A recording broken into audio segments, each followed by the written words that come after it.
Good morning, just as I promised, here is my bread recipe. I didn't make this recipe up. I've seen it in a number of places, but really quick, I'm going to give it to you in less than 5 minutes. All right, so you need 3 cups of regular flour.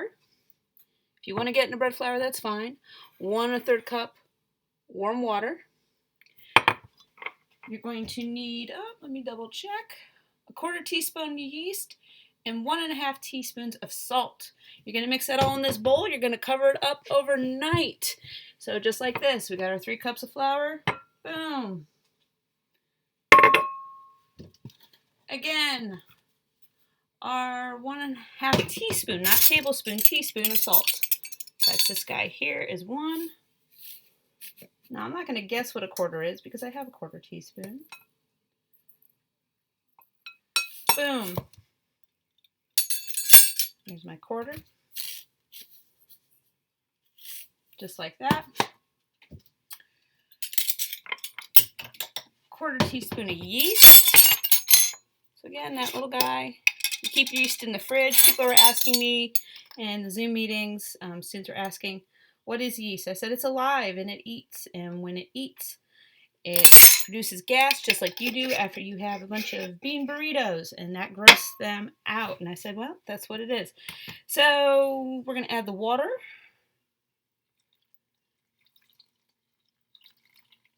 And just as simply, we're going to use a regular spoon. All right. You're going to mix it up. You're going to say, this looks a little too wet, but once you start stirring, the flour starts absorbing that water. And then here's what you're going to do. This is the laziest cooking ever. So once you've done those 4 ingredients in here, you don't have to add anything else. You could add rosemary, crushed up into little pieces. Don't use the stem part because it's kind of like bark, but you can use the leaves. You could use dill. You could add things like that. I wouldn't add sugar because it's not really a sweet bread so much as a savory, but you can experiment with that. You know, I could be wrong. You could find a way to do like a cinnamon bread with it that you like. But you're going to let this sit and ignore it overnight. Also, before you start all of this, wash your hands really good. I did. Okay. Just like that. Not much to it. You take a towel, or you can get a plate and you drape it right over and you put it on the counter and forget about it. Or if you have a cleared off space in your fridge, I do not. I store food up there because I have kids. But you find somewhere in your house that's not going to get disturbed. It's not too cold, not too warm. It's like Goldilocks, just right.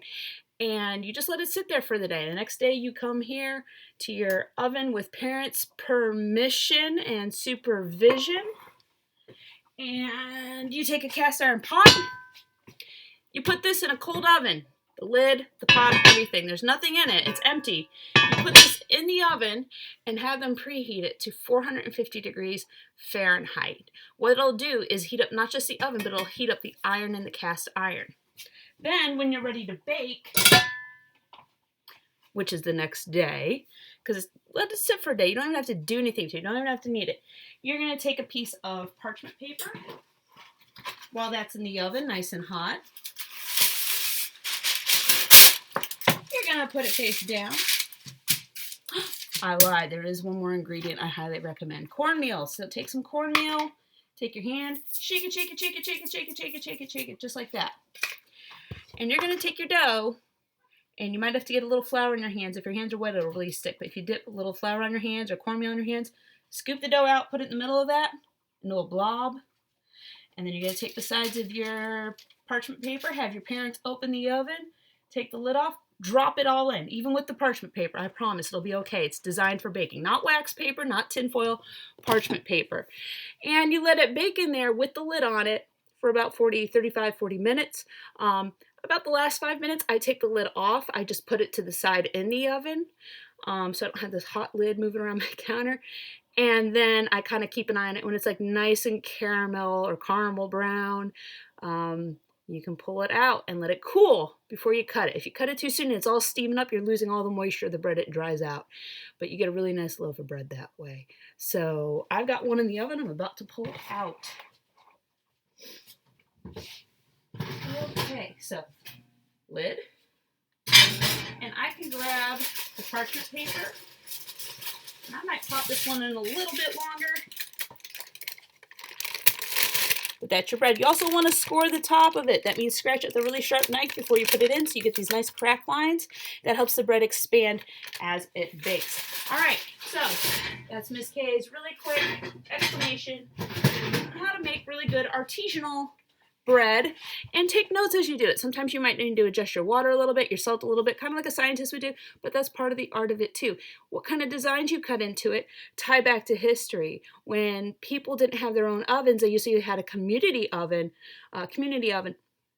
and they would score the bread, just like we used in clay, scratch and score the bread into patterns for their family. So when they went to pick up the bread the next day or that evening, they knew which loaf of bread was theirs.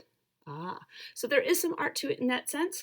There were baker's guilds, and there are, of course, a lot of things that you could do with pastry, but that is a very basic bread recipe. So I hope you enjoy. Again, ask parents' permission and don't burn your house down.